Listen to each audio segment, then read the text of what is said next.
We start things off with NBC News correspondent Daniele Hamamdjian in Tel Aviv. Danielle, good morning. Thank you for being with us. So it looked like we finally had this breakthrough, right, yesterday on the ceasefire deal. But then the comments coming out of the Israeli Prime Minister's office this morning appear to have set those hopes back. What is going on here? Is this deal still alive?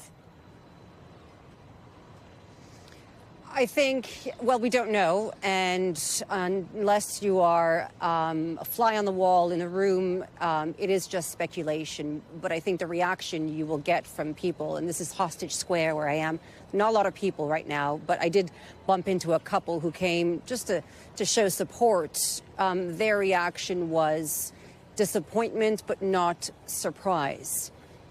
It was somewhat similar last night. There weren't a lot of people here, definitely not a celebratory mood. There is a lot of anxiety.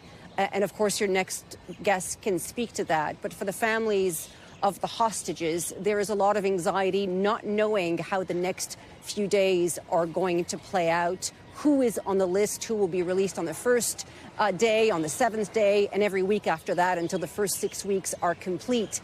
Now, you mentioned that Israel is blaming Hamas for reneging. Hamas is saying it's still committed. This has been sort of the soundtrack of every headline since May, since this proposal was first put on the table. Both sides have accused each other of being the main obstacle.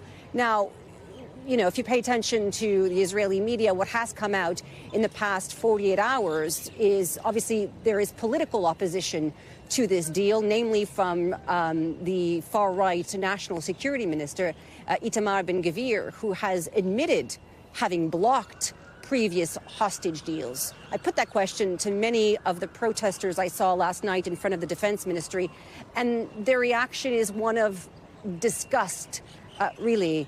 They say that this could have been agreed to back in May. How many lives have been lost since, both in Gaza, IDF soldiers, the hostages? And so there's a lot of anger directed at the Netanyahu government. But the couple I spoke to this morning today is, you know, frankly, no sympathy for the Palestinian civilians. They firmly are angry at Hamas and put the blame on Hamas in these negotiations. Danielle, can you reveal some of the details of the deal? Just walk us through the phases of this agreement and how it would work, assuming it does move forward. Yeah, it is really complex. It is not really similar to what we saw back in November. A whole year has gone by. So what we are expecting to see in the first stage, which will last 42 days, is the release of 33 hostages, women, children, civilians over the age of 50, the ill and the injured.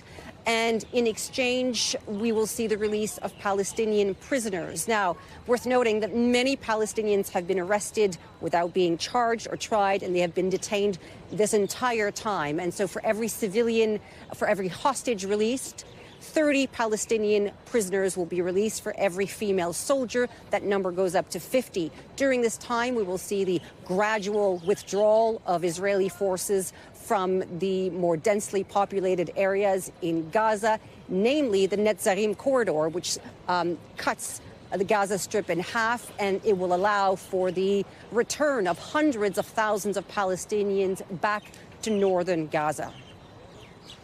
Daniele Hamamdjian, we so appreciate your reporting on this. Obviously something people there and around the world are really paying attention to this morning. Thank you.